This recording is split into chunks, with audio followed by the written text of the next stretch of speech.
sedang berlintas langsung dari Hotel Concord Shah Alam di Grand Ballroom.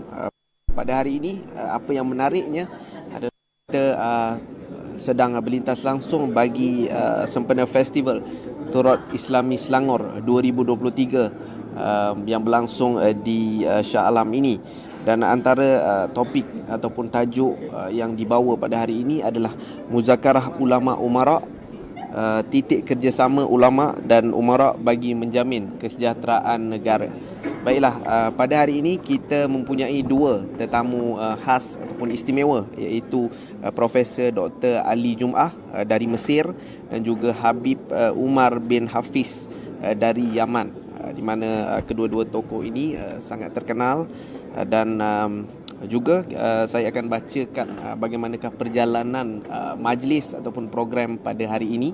Kita bermula dengan pada jam 10.30 pagi tadi. Sebentar tadi berlakunya pendaftaran, peserta mendaftar. Kemudian pada jam 10.40 pagi ketimbaan tetamu VIP, dan pada jam 10.45 pagi Menteri hadir ke sini, dan 5 minit selepas itu pada jam 10.50 pagi ketibaan Yang Amat Berhormat Datuk Seri Amiruddin bin Syari, iaitu Datuk Menteri Besar Selangor. 10.55 pagi ketibaan tetamu khas, iaitu Al-Imam Al-Alamah Profesor Dr. Ali Jum'ah dan juga Al-Alamah Al-Habib Umar bin Hafiz. Dan juga untuk makluman anda semua, majlis hari ini mungkin bermula ataupun sedikit lewat daripada tentatif yang diberikan pada hari ini. Pada jam 11 pagi dijangka majlis akan bermula dengan haluan juru acara, bacaan doa pembuka majlis. Seterusnya ucapan perasmian oleh Yang Amat Berhormat Datuk Seri Amiruddin bin Syari, iaitu Datuk Menteri Besar Selangor. Pada jam 11.15 pagi diteruskan dengan taklimat moderator Datuk Dr. Muhammad Nur Manuti, iaitu Pengerusi IKIM. 15 minit selepas itu berlangsungnya sesi muzakarah dan dialog, dan selama sejam kita akan ada sesi muzakarah dan dialog itu. Pada jam 12 tengah hari tausiah dan rumusan oleh Al-Alamah Al-Habib Umar bin Hafiz. 12.45 tengah hari tausiah, dan ada rumusan oleh Al-Imam Al-Alamah Profesor Dr. Ali Jum'ah. Kemudian pada jam 1 petang iaitu yang dinantikan ucapan penutup oleh Yang Amat Berhormat Perdana Menteri kita, iaitu Datuk Seri Anwar Ibrahim. Kemudian sesi foto bersama YAB Yang Amat Berhormat Perdana Menteri, dan majlis ditangguhkan. Kemudian 1.40 kita ada makan tengah hari, jamuan makan tengah hari, dan kemudian majlis akan dijangka tamat pada jam 1.50 petang ini. Dan kalau kita lihat sekarang ini, inilah suasananya, bagaimana kita dapat lihat ramai yang telah hadir, dan suasananya kita sedang menunggu sebelum majlis bermula. Dapat dilihat tetamu-tetamu bersedia untuk program pada hari ini, dan dilihat mereka sangat bersemangat untuk menghadiri program pada hari ini. Dan suasana di luar juga agak baik, dengan kereta yang kenderaan-kenderaan yang dilihat tidak sesak di jalan raya, dan juga ia menampakkan sesuatu yang baik untuk perjalanan keseluruhan proses pada hari ini. Jadi saya kira itulah gambaran yang boleh kita bawakan pada hari ini. Cuaca juga baik, cerah di luar sana, dan di dalam ini juga sejuk lah, ada aircon kan. Jadi saya kira itu saja perkongsian kita untuk ketika ini, dan inilah kita sedang menunggu ucapan oleh Yang Amat Berhormat Datuk Menteri Besar sebentar saja lagi. Dan sekian saja daripada saya, daripada Grand Ballroom Hotel di Hotel Concord Shah Alam ini. Kita jumpa lagi. Terima kasih.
Bismillahirrahmanirrahim. Assalamualaikum warahmatullahi wabarakatuh. Ahlan wa sahlan wa marhaban bikum. Selamat datang diucapkan kepada semua para tetamu, para asatizah, para masyayikh yang dirahmati Allah sekalian. Untuk makluman buat semua hadirin, buat yang belum mendaftar, dipohon untuk mendaftarkan terlebih dahulu dan seterusnya mengenal pasti tempat duduk masing-masing yang telah pun disediakan di dalam dewan ini. Dan mohon juga kerjasama para hadirin hadirat sekalian untuk tidak melakukan pergerakan keluar masuk sepanjang majlis ataupun sesi muzakarah pada pagi ini dijalankan. Untuk itu mohon kerjasama daripada semua hadirin hadirat untuk kita sama-sama menepati peraturan majlis pada hari ini, insya-Allah. Untuk itu, wassalamualaikum warahmatullahi taala wabarakatuh.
Tekan ni je.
Hadirin sekalian, majlis kini mengumumkan ketibaan Yang Amat Berhormat Datuk Seri Amiruddin Syari, Datuk Menteri Besar Selangor, Maulana Al-Imam Al-Allamah Al-Ustaz Dr. Nuruddin Ali Jumaah, Fadilatul Habib Al-Allamah Umar bin Hafiz, diiringi para tetamu masuk ke Dewan. Dengan segala hormatnya majlis mempersilakan.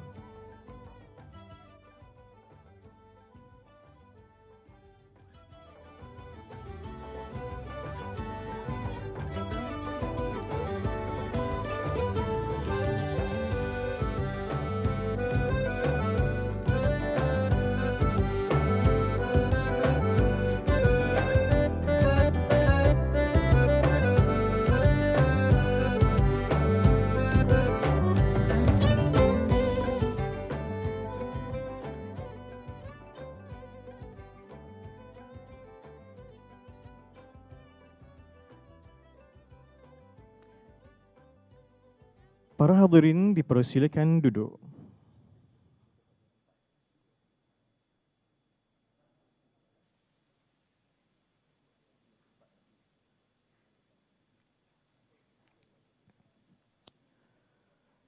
Yang dihormati lagi dikasihi, Yang Amat Berhormat Datuk Seri Amiruddin Syari, Datuk Menteri Besar Selangor, seterusnya Al-Imam Al-Allamah Al-Ustaz Dr. Nuruddin Ali Jumaah, Al-Fadil Al-Habib Umar bin Hafiz, Yang Berhormat Senator Datuk Setia Dr. Haji Muhammad Naim bin Haji Mukhtar, Menteri di Jabatan Perdana Menteri Hal Ehwal Agama, Yang Berhormat Senator Datuk Seri Diraja Datuk Zamri bin Abdul Kadir, Menteri Luar Negeri, Yang Berhormat Puan Fadlina Siddiq, Menteri Pendidikan, Yang Berhormat Ahli-Ahli Majlis Mesyuarat Kerajaan Negeri Selangor, Ketua-Ketua Jabatan Persekutuan dan Negeri, Datuk-Datuk, Datin-Datin, Tuan-Tuan dan Puan-Puan. Sedang hadirin yang dimuliakan oleh Allah Subhanahu wa Ta'ala, Assalamualaikum warahmatullahi ta'ala wabarakatuh.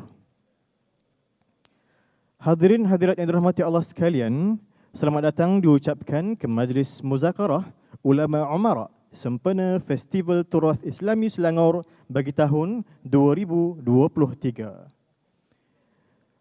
Bagi memberkati majlis kita pada pagi ini, majlis dengan segala hormatnya menjemput dan mempersilakan Al-Fadil Ustaz Muhammad Nur Azwan bin Muhammad Nasir untuk memimpin bacaan doa. Dengan segala hormatnya dipersilakan.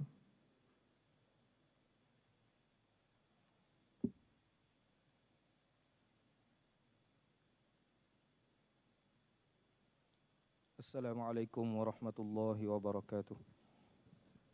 Al-Fatihah. A'udzubillahi minasyaitonirrajim. Bismillahirrahmanirrahim. Alhamdulillahi rabbil alamin. Arrahmanirrahim. Maliki yaumiddin. Iyyaka na'budu wa iyyaka nasta'in. Ihdinas siratal mustaqim. Siratal ladzina an'amta 'alaihim ghairil maghdubi 'alaihim waladdallin. Amin. Bismillahirrahmanirrahim. Alhamdulillahi rabbil alamin. Hamdan yuwafi na'amahu wa yukafi'u mazidah. Ya Rabbana lakal hamdu kama yanbaghi li jalali wajhika wa azimi sultanik.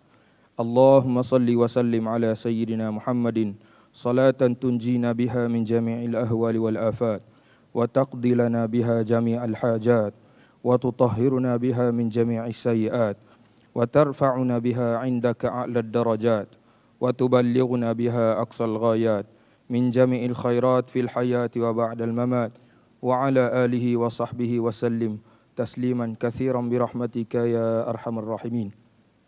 Segala kepujian dan kesyukuran dipersembahkan ke hadratmu ya Allah, di atas limpah rahmat perlindungan kepada kami sekalian dengan aman tenteram, sihat wal afiat dan selamat sejahtera.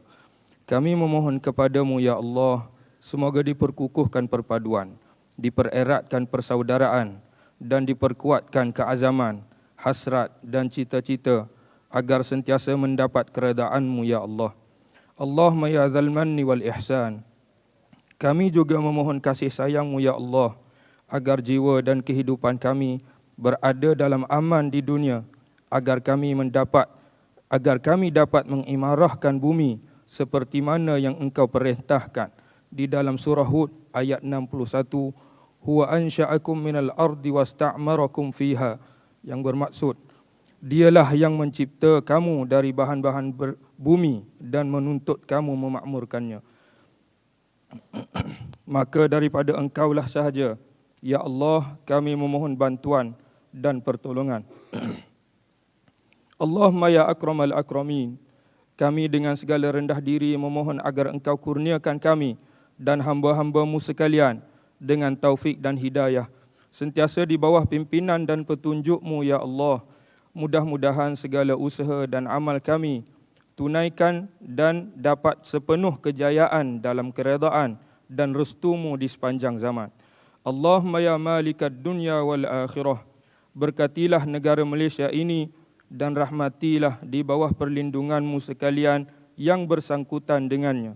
Semoga mendapat petunjuk darimu ke jalan yang engkau redai serta dengan penuh kehormatan dan kesucian, di samping meninggikan syiarmu dalam semua bidang. Allahumma ya malika yaumiddin, peliharakanlah kami dan negara kami daripada segala bala bencana. Jauhkanlah kami sekalian daripada segala ancaman dan pengkhianatan. Bersihkanlah negara kami dari segala anasir jahat. Pandulah kami semua ke jalan yang benar, adil dan saksama dalam melaksanakan tanggungjawab yang diamanahkan. Kekalkanlah ya Allah kebenaran, keadilan, perpaduan, ketenteraman dan kemakmuran dalam negara bertuah ini. Selamatkanlah kami sekalian dari perselisihan yang boleh membawa perpecahan dan kebinasaan. Anugerahkanlah kepada kami kekuatan dan keupayaan untuk merangka strategi dan dasar negara bagi mencapai kecemerlangan dan kesejahteraan, serta matlamat wawasan sebagaimana yang kami cita-citakan.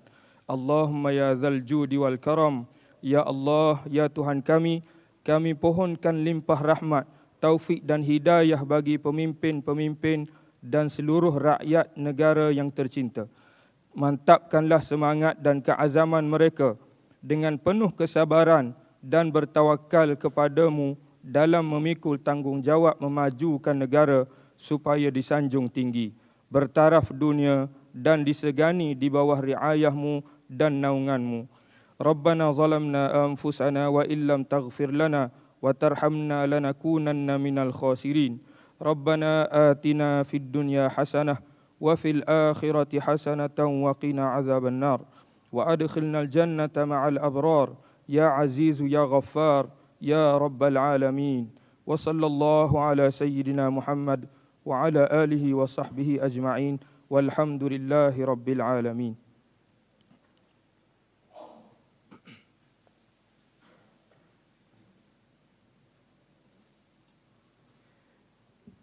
Amin, amin, amin ya Rabbal Alamin. Majlis merakamkan setinggi-tinggi penghargaan kepada Al-Fadhil Ustaz Muhammad Nur Azwan bin Muhammad Nasir di atas pimpinan bacaan doa sebentar tadi. Hadirin hadirat yang dirahmati Allah sekalian, untuk makluman para hadirin dan wakil media, sesi pada pagi ini akan bermula dengan ucapan alu-aluan oleh Yang Amat Berhormat Datuk Seri Amiruddin Syari, Datuk Menteri Besar Selangor. Kemudian, sesi akan diteruskan dengan sesi muzakarah dan dialog yang akan dipimpin dan dikemudikan oleh Yang Berbahagia Datuk Dr. Muhammad Nur Manuti. Sesi ini adalah sesi tertutup, sebarang liputan oleh pihak media atau siaran langsung adalah tidak dibenarkan. Semua pihak media adalah dijemput untuk menikmati jamuan di foyer. Untuk makluman para hadirin juga, peralatan terjemahan selari ada turut disediakan. Kaedah penggunaannya mudah, hanya perlu tekan butang on, kemudian butang 1 ketika terjemahan bahasa diperlukan. Jika tidak, boleh ditutup peralatan tersebut. Kemudian, para hadirin dan wakil media dijemput untuk menghadiri sesi penutup oleh Yang Amat Berhormat Datuk Seri Perdana Menteri yang dijadualkan bermula pada jam 12.30 tengah hari. Hadirin sekalian, untuk makluman hadirin, Festival Turath Islami Selangor ini telah pun berlangsung sejak 18 Mei 2023 lagi. Antara program atau acara yang telah pun berlangsung, jika boleh kita sebutkan, Pra-Festival Daurah Kitab At-Tariq Ilallah dan daurah kitab Al-Kharidah Al-Bahiyah. Seterusnya, daurah Afkar Ihya Ulumuddin yang diadakan selama 2 hari di Masjid Negeri Shah Alam. Seterusnya, jamuan mahabbah ulama dan umara dan seminar penghayatan Ihya Ulumuddin, majlis zikir Darul Ihsan, majlis sama' sifat hadis Nabi sallallahu alaihi wasallam dan pengijazahan hadis musalsal. Seterusnya, munaqashah ilmiah yang diadakan di Universiti Islam Antarabangsa Malaysia, dan seterusnya pada malam tadi himpunan ilmuwan muda Timur Tengah, dan kita akhiri dengan majlis yang penuh gah dan keberkatan ini, majlis muzakarah ulama dan umara. Alhamdulillah, dalam kesemua program ataupun acara yang dijalankan ini telah pun mendapat sambutan yang amat menggalakkan, baik dari kalangan para ilmuwan maupun dari kalangan masyarakat awam. Hadirin hadirat yang dirahmati Allah sekalian, bagi meneruskan acara kita pada pagi ini, majlis dengan segala hormatnya menjemput dan mempersilakan yang amat berbahagia Datuk Seri Amiruddin Syari, Datuk Menteri Besar Selangor, untuk menyampaikan ucapan alu-aluan. Dengan segala hormatnya, majlis mempersilakan.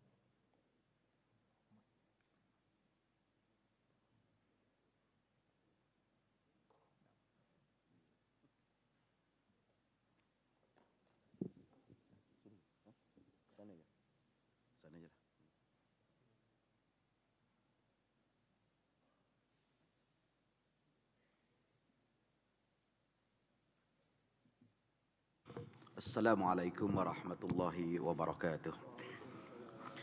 Bismillahirrahmanirrahim. Alhamdulillahilladzi arsala rasulahu bil huda wa dinil haqq liyuzhirahu ala dini kullih wa kafa billahi syahida. Allahumma salli ala sayyidina wa habibina wa syafi'ina wa dhuhrina wa maulana Muhammad.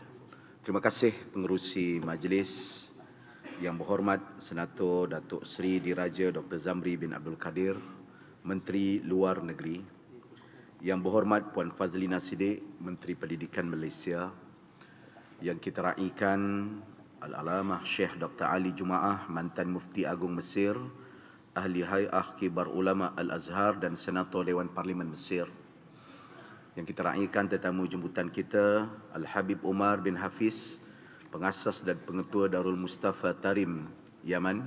Ahlan wa sahlan Syekh Al-Habib. Yang kita raikan para ilmuwan, pemimpin-pemimpin, ulama-ulama seluruh Malaysia yang dapat hadir bersama pada hari ini, rakan-rakan media, tuan-tuan dan puan-puan yang saya kasih sekalian. Alhamdulillah, saya merakamkan rasa syukur kepada Allah Subhanahu wa taala. Hari ini merupakan hari terakhir berlangsungnya Festival Turas Islami Selangor.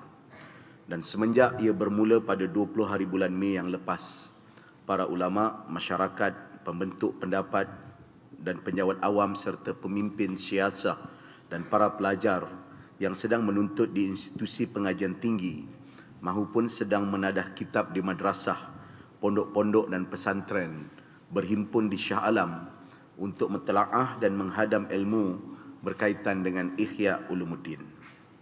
Sepanjang berlangsungnya festival turas ini, sudah pasti yang menjadi tumpuan dan rujukan adalah tetamu kita, Syekh Dr. Ali Jumaah. Kita semua berhimpun untuk menadah ilmu daripada beliau, mendengar lautan ilmu yang telah disampaikan dan kupasan-kupasan beliau, terutamanya seputar Ihya Ulumuddin yang ditulis oleh Hujjatul Islam Imam Al-Ghazali rahimahullah ta'ala. Saya yakin manakala kuliah Syekh menjadi tumpuan, muzakarah dan khulasah kecil pastinya terjadi, membincangkan kembali, merenungi, bertukar-tukar nota serta buah fikiran di antara para peserta Festival Turas Islami. Saya membayangkan di masa depan, Shah Alam, Selangor akan menjadi pusat keilmuan seumpama Baitul Hikmah Baghdad, Al-Qarawin, Al-Azhar dan juga 2 masjid mulia Al-Haramain. Kesan berpanjangan sedemikian antara cita-cita kami sebagai penganjur. Kami mengharapkan para peserta, khususnya rakyat Selangor amnya, menghayati Ihya, mencetuskan gelombang Ihya dan Al-Ghazali ke seluruh negeri dan juga alam Melayu Nusantara. Hadirin hadirat, senario yang melatari penulisan Ihya mempunyai banyak persamaan dengan apa yang dihadapi oleh umat Islam pada hari ini. Golongan yang dikelompokkan sebagai ilmuwan kini, ramai yang keliru apatah lagi masyarakat awam.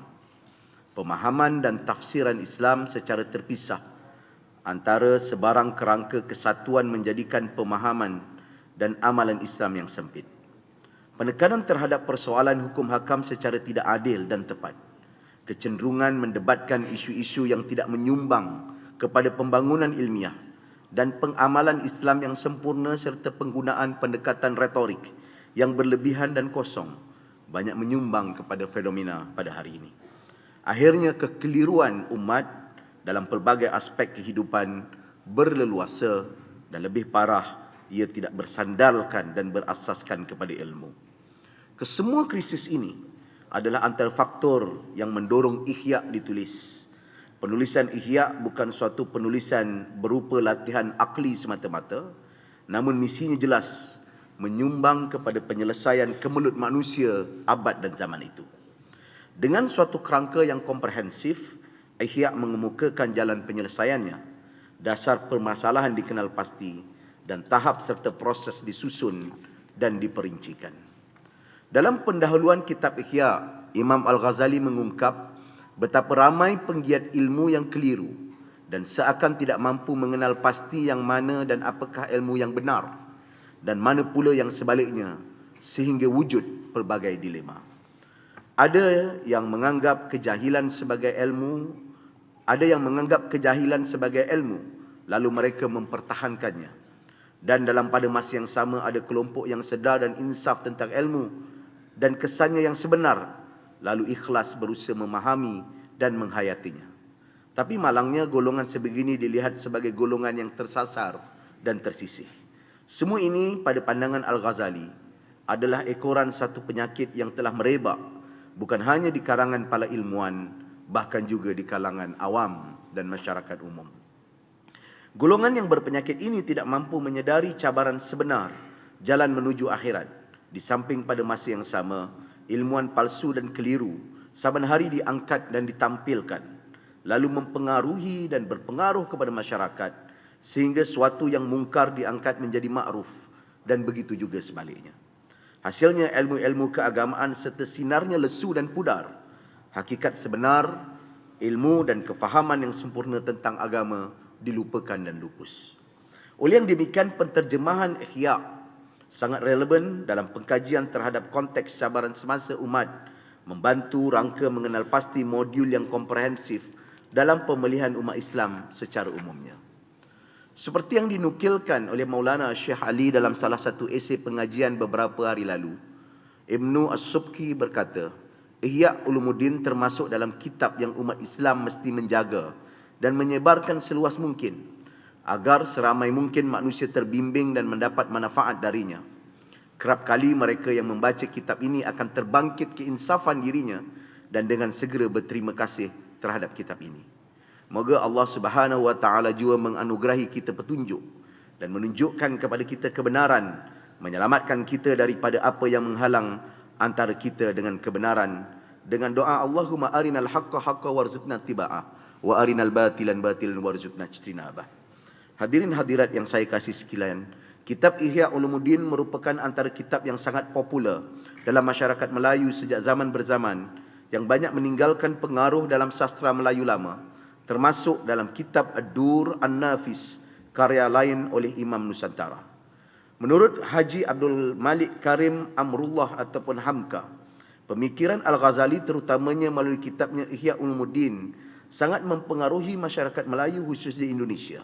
Syekh Abdul Samad Al-Falimbani yang hidup pada abad ke-18 dan difahamkan syahid dan dikatakan cuba berusaha mengembalikan kemurnian tasawuf Al-Ghazali, lalu beliau telah mengambil inisiatif menterjemah rumusan Ihya Ulumuddin dengan nama Syair As-Salikin.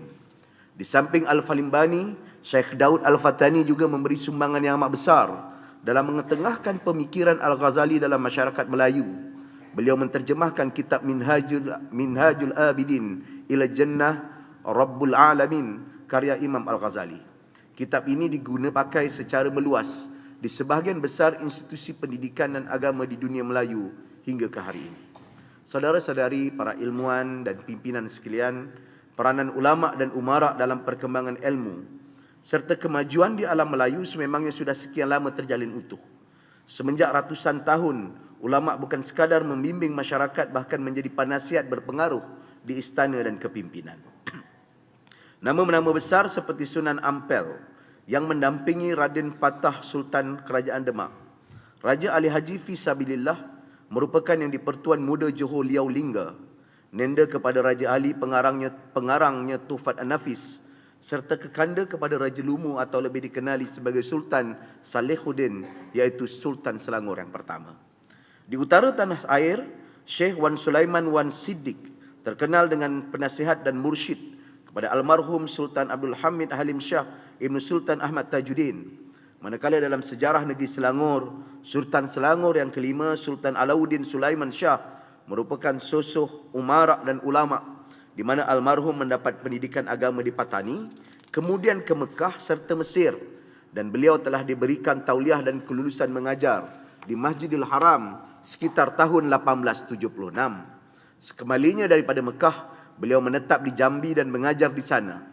Kitab Pohon Agama bahagian Rukun Iman merupakan kitab yang ditulis oleh almarhum membahaskan akidah Ahlussunnah wal Jamaah.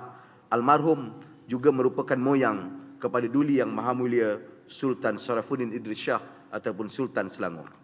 Di antara nama dan para ulama umara yang sentiasa berpakat dan bersepadu, perpaduan yang bersendikan syarak menjamin kesentosaan dan kemakmuran yang kita cintai. Situasi dunia semakin mencabar. Wa ima demikian, kita yakin dengan izin Allah Subhanahu wa taala, kita berupaya mengharungi segala mehnah tersebut. Justru adalah menjadi aulawiyat agar ulama dan umara menjalin hubungan akrab dan mendepani tentangan masa hadapan. Masing-masing harus berperanan untuk merawat, menyembuh dan membangun negara serta rakyat, khususnya pasca COVID-19. Ahli siasi dan ulama harus menjauhi sikap permusuhan dan pembenturan. Jangan menjadi agent of disorder. Kita harus berperanan membangunkan dan memakmurkan dan agent of peace and harmony. Justru turas Islami, terutamanya karya Imam Al-Ghazali, mustahak kerana darinya kita memahami tafsir Islam yang sekian lama berperanan menjaga umat dan negara. Kita di Selangor berbahagia kerana umara dan ulama memainkan peranan berlandaskan landasan yang tepat. Negeri ini semakin maju dan bahagia kerana rakyatnya menolak agent of disorder, pemecah belah dan sosok pertengkaran. Dalam surah An-Nisa ayat ke-58, Bismillahirrahmanirrahim, Innallaha ya'murukum an tu'addul amanati ila ahliha wa idza hakamtum bainan nas an tahkumu bil 'adl innallaha ni'ma ya'izukum bih innallaha kana sami'un basira. Sesungguhnya Allah menyuruh supaya kamu menyerahkan segala jenis amanah kepada ahlinya, dan apabila kamu menjalankan hukum di antara manusia, Allah menyuruh kamu untuk menghukum dengan adil. Sesungguhnya Allah dengan suruhannya memberi pengajaran yang sebaik-baiknya kepada kamu. Sesungguhnya Allah sentiasa mendengar dan sentiasa melihat. Tan Sri Profesor Dr. Syed Muhammad Naqib Al-Atas telah mengulas ayat Al-Quran tersebut menurut karya beliau On Justice and the Nature of Man. Beliau menyatakan bahawa perkataan amanah itu berakar dari istilah aman yang bermaksud keselamatan. Keselamatan dari kezaliman dan petaka, termasuklah keresahan jiwa serta minda. Istilah amanah ataupun aman itu sekaligus bercambah dalam bahasa Arab sebagai tuma'ninah yang membawa erti kesentosaan. Negeri yang aman sentosa membolehkan kita bersama-sama merangka rancangan Selangor sebagai contoh, dokumen yang bercita-cita memenuhi keperluan rakyat Selangor, membina daya kukuh dan mendepani cabaran sehadapan dan persekitaran yang semakin kompleks.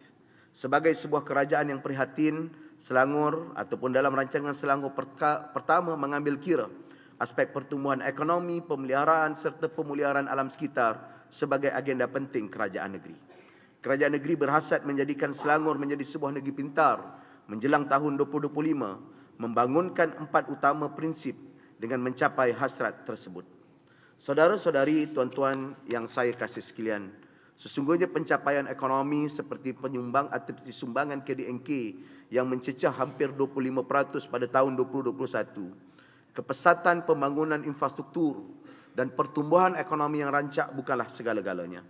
Sudah pasti keseimbangan di antara kehidupan dan juga keselesaan rakyat, dan tidak ketinggalan perkara seperti kesihatan mental, ketenangan jiwa juga menjadi aspek utama. Justru aspek ketiga dalam pembangunan dan teras rancangan Selangor pertama adalah dengan bertemakan sosial, memastikan pengagihan yang adil dan juga kehidupan yang harmoni di kalangan rakyat.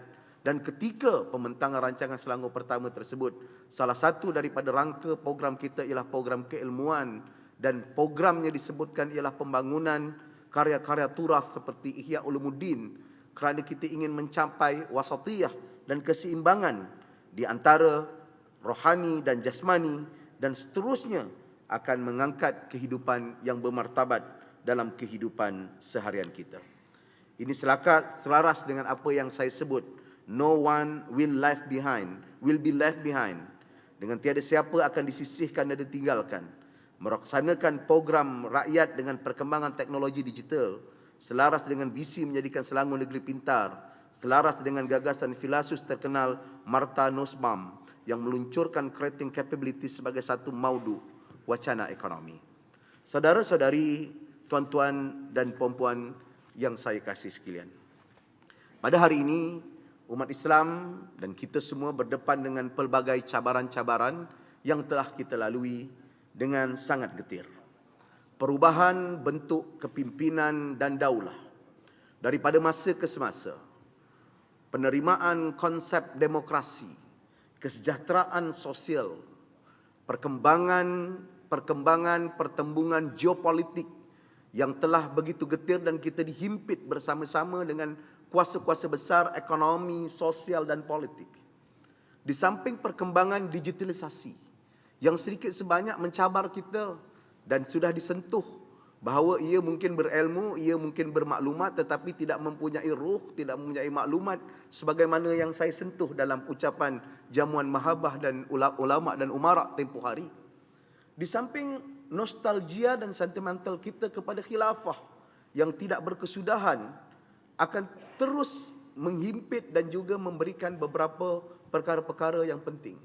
Dan sebelum dialog dimulakan oleh Dr. Manur Manuti, saya ingin melontarkan soalan awal, jadi saya tak payah mengambil masa untuk soalan di sini, untuk Syekh kedua. Yang pertamanya, selalu kita sebut, antara retorika yang disebutkan oleh pimpinan-pimpinan umat Islam di dalam hari ini dan juga sebelum-sebelum ini ialah menubuhkan daerah, wilayah, negeri yang dikatakan sebuah negeri yang baldatun tayyibatun wa rabbul ghafur.